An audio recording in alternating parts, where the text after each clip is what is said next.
You cannot do this. We have every right. You know the rules.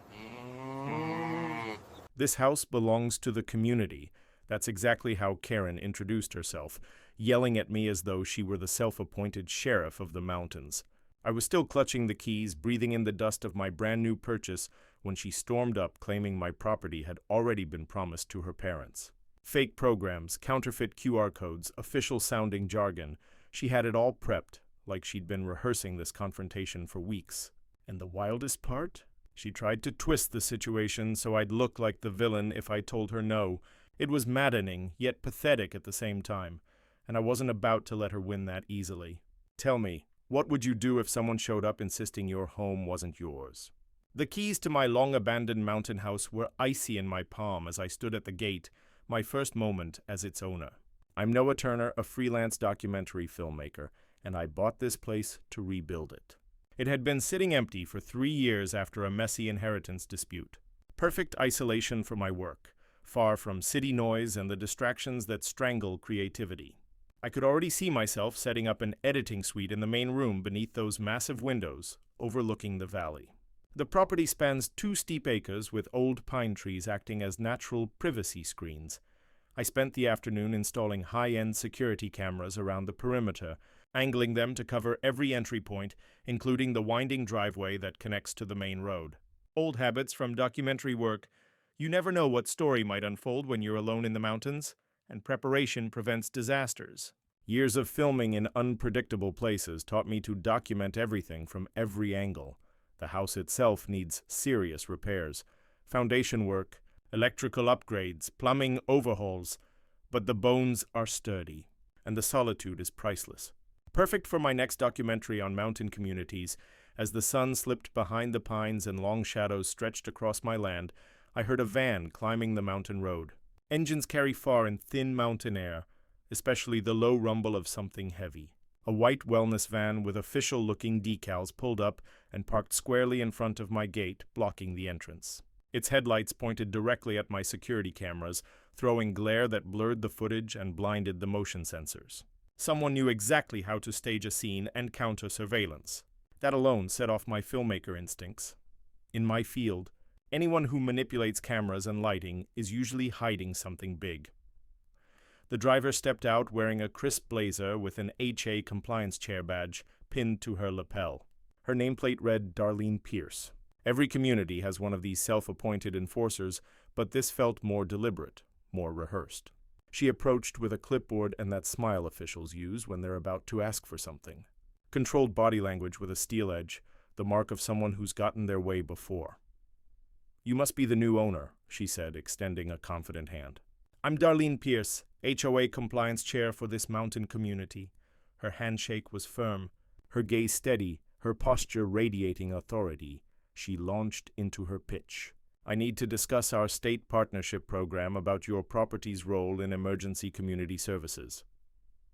Her voice carried the weight of someone used to instant compliance. She raised her phone, showing a QR code linked to an official-looking form. At the top, Compassion Zoning Pilot Program, with government logos sprinkled throughout. Every detail screamed legitimacy, from the formatting to the legal jargon to the bureaucratic clutter. "This is a state-mandated emergency shelter initiative," Darlene continued. "Your property qualifies for elder care placement under new federal regulations that prioritize humanitarian assistance during the housing crisis." Her words sounded official and morally charged. A textbook manipulation. I'd seen this tactic interviewing politicians. Activists, executives appeal to conscience, create false urgency, project authority, frame resistance as cruelty. She gestured toward a blanket box in the back of her van. "My parents need immediate housing assistance because of their medical conditions and limited income. The neighbors have already given silent consent through our community notification system established by the state program." Pressure built with each line. Then she swung the emotional hammer. "You don't want to be the heartless one refusing state-mandated elder care to vulnerable people, do you?" Classic manipulation, make refusal seem like a personal moral failure. I'd seen corporate and political operatives use this exact playbook. I scanned the QR code, keeping my expression neutral. The document's design looked authentic, official language, legal citations, regulatory requirements. But the whole scene felt staged, the van blocking my cameras, the sunset timing for maximum drama, the push for an instant decision without time to verify. My instincts were flashing red. I pulled out my professional camera and began documenting everything. License plate, QR code, her badge, the van decals, the blanket box contents. I'll need to research this program thoroughly before making any decisions, I told her evenly. Government partnerships require verification through proper channels. I always confirm authority before changing property use. Her smile cracked for a heartbeat before snapping back, a micro-expression of frustration beneath her polished mask. Of course, that's understandable, she said, but the edge of impatience crept in. Remember, silence equals consent within 24 hours under community standards and state emergency regulations. We can't delay elder care placement for bureaucratic checks. She climbed back into the van and drove off, dust swirling behind, leaving the blanket box by my gate, either proof of need or a prop in a bigger con. That evening, I uploaded all footage to my secure servers, carefully tagged and backed up. Documentary work has taught me that preserving evidence is everything in suspicious situations. Sharp paranoia has saved me before. Sources lie, subjects manipulate, authorities mislead. Document, verify. Confirm from multiple angles. The blanket box sat there all night like bait in a trap I couldn't yet name. I woke up uneasy, staring at the ceiling, replaying yesterday's encounter. What if the program was real? What if I'd look heartless, denying help to people who truly needed it? I know how these stories explode online. One bad clip and you're the villain in a viral post, shunned for refusing the elderly during a crisis. Years of reputation gone overnight, but my instincts kept whispering. Something about Darlene's act didn't hold up. Real programs survive scrutiny, hers cracked under its own contradictions. True government initiatives don't run like stage productions with perfect lighting and timed emotions. They involve paperwork, layers of bureaucracy, official verification, time for serious fact-checking. My first stop wasn't my laptop. It was the county office. I forwarded the QR form to the clerk, who called her supervisor. Both peered at the screen, puzzled. 10 minutes later, they returned, shaking their heads. The domain traced back to a personal Gmail account created just 3 weeks ago, not any secure government server. That was the tell. A hack too sloppy for experts, but dangerous enough for trusting neighbors. Real programs live behind locked domains, certifications, institutional weight.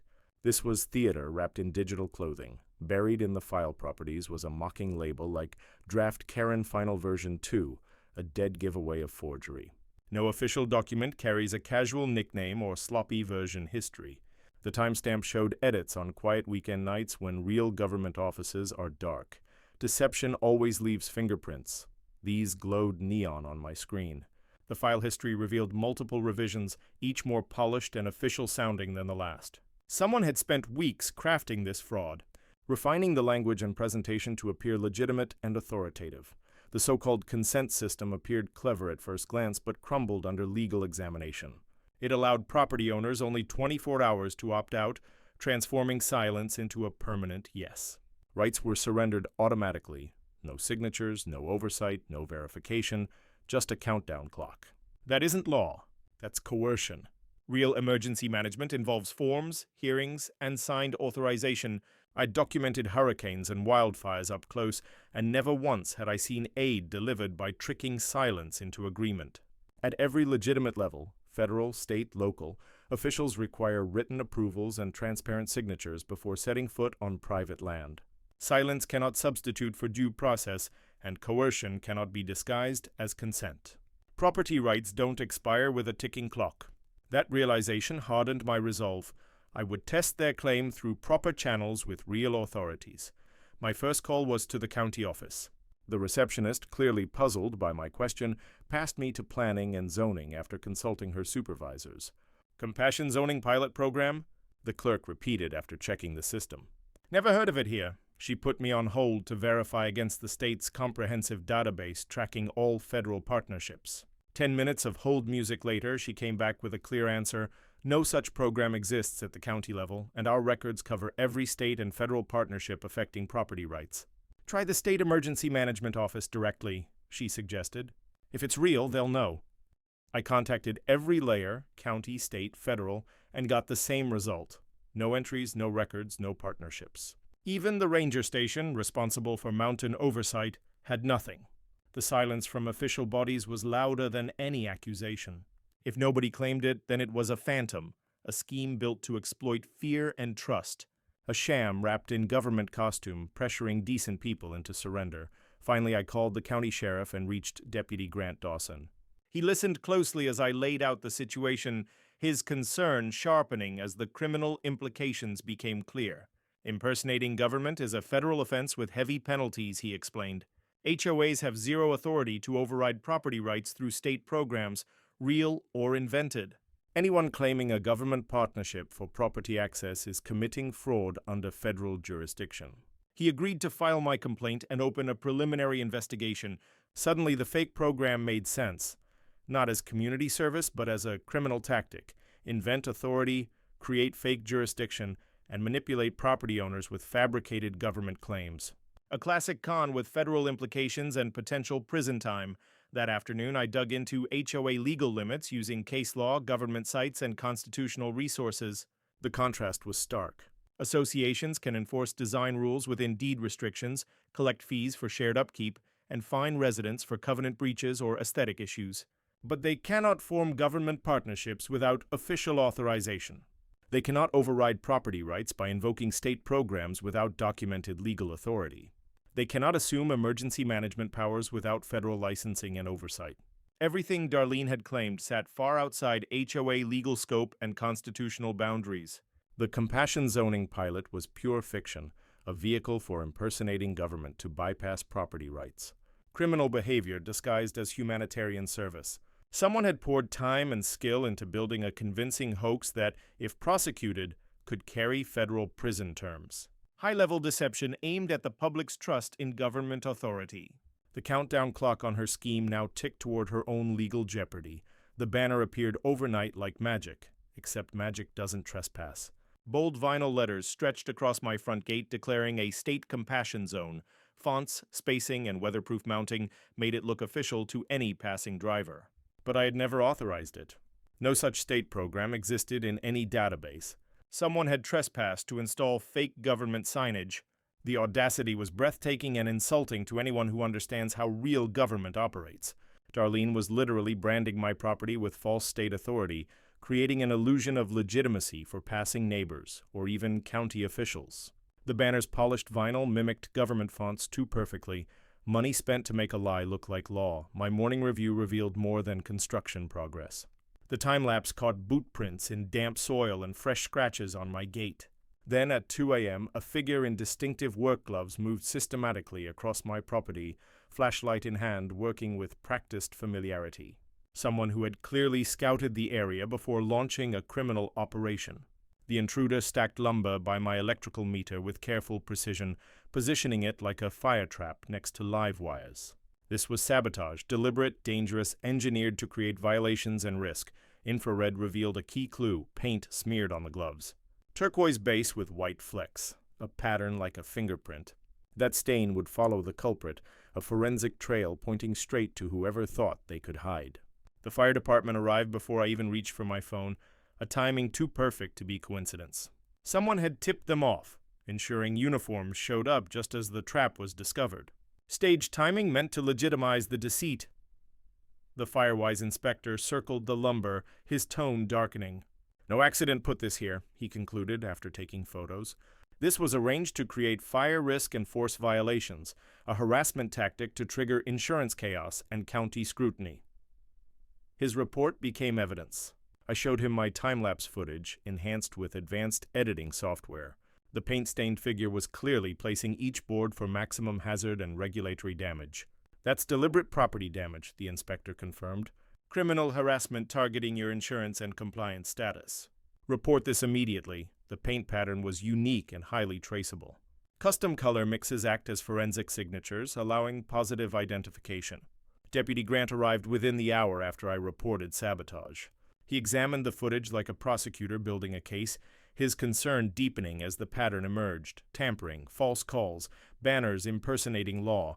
"This isn't a nuisance," he said while photographing the scene. "This is harassment climbing into felony territory." He collected paint samples for evidence. "We're past petty disputes," he warned. "This is organized deception at a federal level, with prison time written all over it." The investigation was growing beyond neighborhood drama into coordinated criminal activity, striking at multiple systems: emergency services, regulators, insurers, property rights. A large-scale operation built to maximize disruption and financial harm. The insurance angle hit me like a punch. Deliberately creating hazards could void my homeowner's coverage entirely, leaving me exposed to liability and loss. Someone was targeting my financial security with precision. Renovation timelines, contractor insurance, liability coverage, regulatory compliance, all vulnerable to criminal sabotage aimed at maximum financial damage. This wasn't random conflict anymore. Someone was attacking my livelihood with coordinated harassment across multiple systems: government impersonation, trespass, false emergency reports, insurance manipulation, regulatory traps. I spent the evening combing through my security footage with forensic focus. The same paint-stained gloves appeared repeatedly over the past week during late-night operations, pulling survey stakes marking official boundaries, tampering with county drainage markers, moving construction materials to simulate code violations and safety hazards. Small but calculated acts engineered to trigger regulatory trouble. Not vandalism.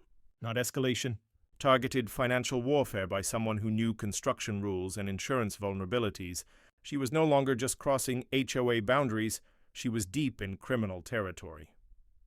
Darlene switched tactics again, abandoning the fake government program for a new round of fraudulent jurisdiction claims. This time she arrived with a man in a reflective vest holding thick folders of stamped pages, props for intimidation.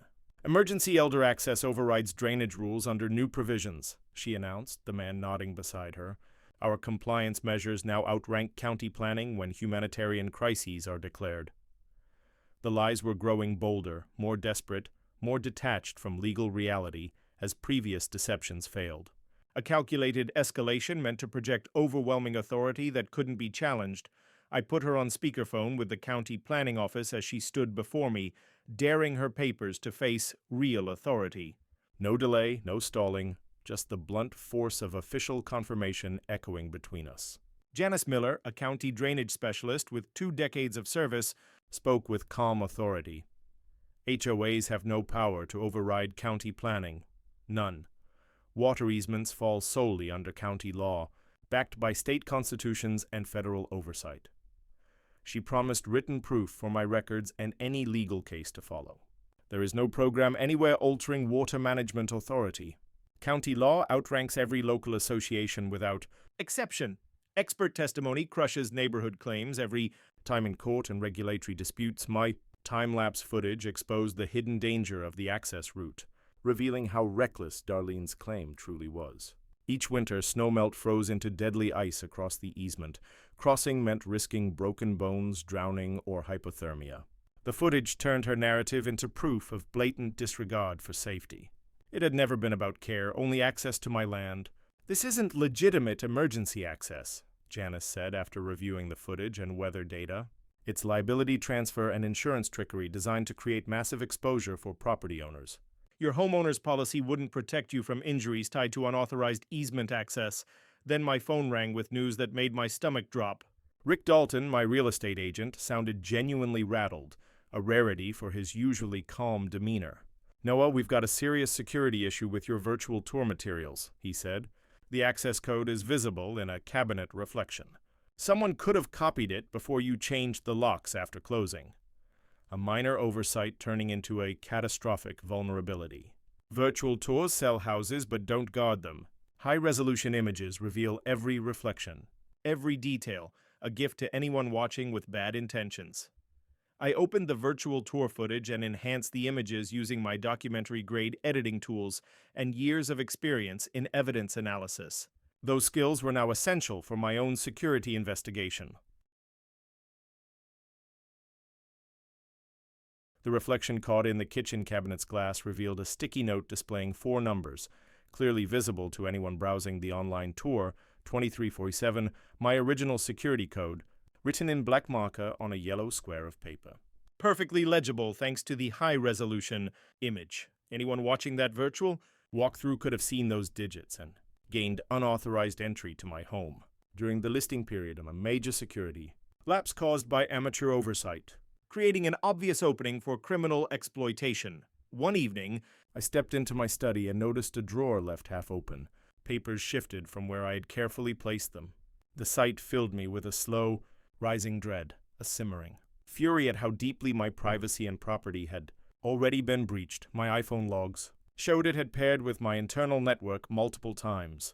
Over the past week, at hours when I wasn't even on the property, someone had been entering my home repeatedly, using that compromised security code for unauthorized access and ongoing surveillance. Network logs documented recurring connections, a pattern of intrusion revealing extensive planning and intelligence gathering on my property. Device links to internal systems, attempts to access the security cameras, the smart home interface, and my personal data.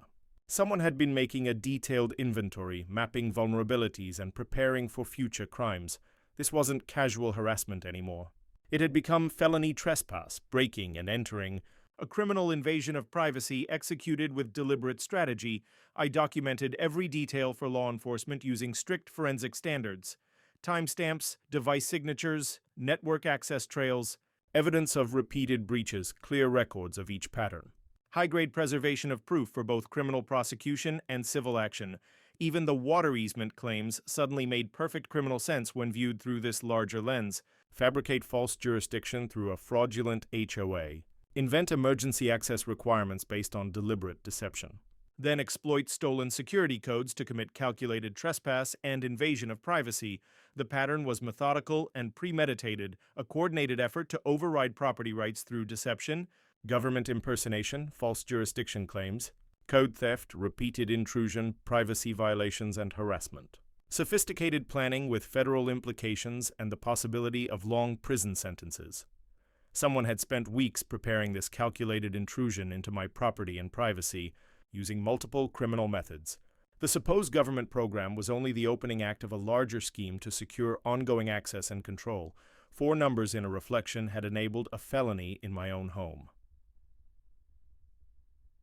Chapter 5. Dainsua. Hoyapai transformed the Trailhead Information Kiosk into a full-scale community education center, drawing on polished presentation skills refined through years of documentary work and public outreach. Every panel displayed a clear timeline of criminal activity, enhanced photographs of evidence, organized legal documentation, and carefully curated official statements from law enforcement and county authorities. The visual narrative laid out the deliberate progression from government impersonation, a hoax, to felony trespass and ongoing harassment. Design. Principles focused on protecting the community through information sharing, not vigilante action or mob reactions. Education and legal awareness rather than emotional escalation or neighborhood drama. This polished approach emphasized respect for due process while safeguarding residents from coordinated scams and ongoing targeting. The display included direct contact info for deputy grant and step-by-step instructions on how to officially report similar schemes or impersonation attempts. It encouraged institutional channels, lawful escalation, and verified reporting, so no resident had to improvise alone against calculated deception. The reaction from the mountain community was immediate and overwhelming. Within hours, hikers and neighbors were stopping to read the evidence panels, engaging in longer, more productive conversations about repeating forgery patterns and the shared risks they now recognized. Questions turned into deeper discussions, and those discussions revealed disturbing patterns of orchestrated deceit targeting multiple community members. She told us about the government program, too, an elderly hiker said, anger flickering beneath his concern. We thought it was an entirely legitimate community service backed by real authority. The con had reached many residents through identical techniques and forged documents, a sophisticated exploitation of trust and civic duty using fake government claims and emotional manipulation to bypass critical thinking, elaborate social engineering that disguised criminal schemes as humanitarian or emergency service programs, manipulating community-minded people into compliance.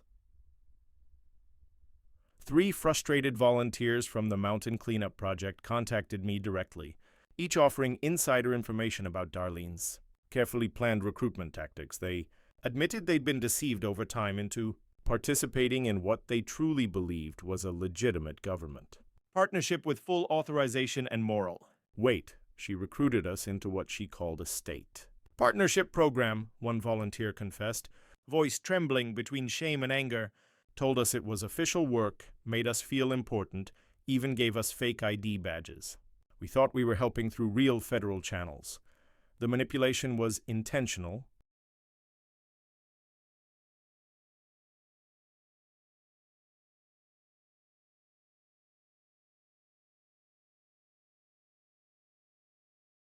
The official criminal complaint documented everything with strict precision, following professional standards developed through years of documentary practice. It detailed fabricated government programs built on intentional deceit, unlawful trespassing enabled by stolen security codes, and staged emergency reports meant to waste public resources. Harassment carried out through calculated property damage. A coordinated scheme to defraud community members by pretending to wield government authority. Emergency services manipulated intentionally as a weapon of harassment. The record maintained an exact chain of custody, authenticated timestamps, sworn witness statements, and preserved forensic evidence, all prepared to withstand courtroom scrutiny. Skills learned in documentary work translated seamlessly into the collection and presentation of criminal evidence, with institutional-level rigor applied to create complete, trial-ready case files. County records revealed the scope of the conspiracy, a pattern of organized criminal activity that extended beyond one property and reached into the wider emergency response system. Within just 2 weeks of the first incident, 3 separate false emergency reports had been filed against my property. Fire hazards that never existed. Fabricated safety violations backed by falsified evidence.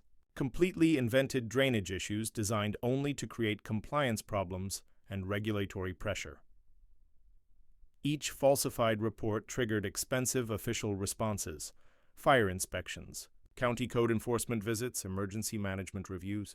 The system itself had been hijacked to maximize disruption and financial damage. Public resources were exploited without regard for their purpose, turning taxpayer-funded emergency response into tools for harassment and fraud. The county attorney examined the evidence package with deliberate care, noting with growing astonishment the quality of the documentation. Her conclusion was clear: multiple felony charges were fully justified. Federal prosecutors would pursue government impersonation and wire fraud. State prosecutors would handle the property crimes and targeted harassment.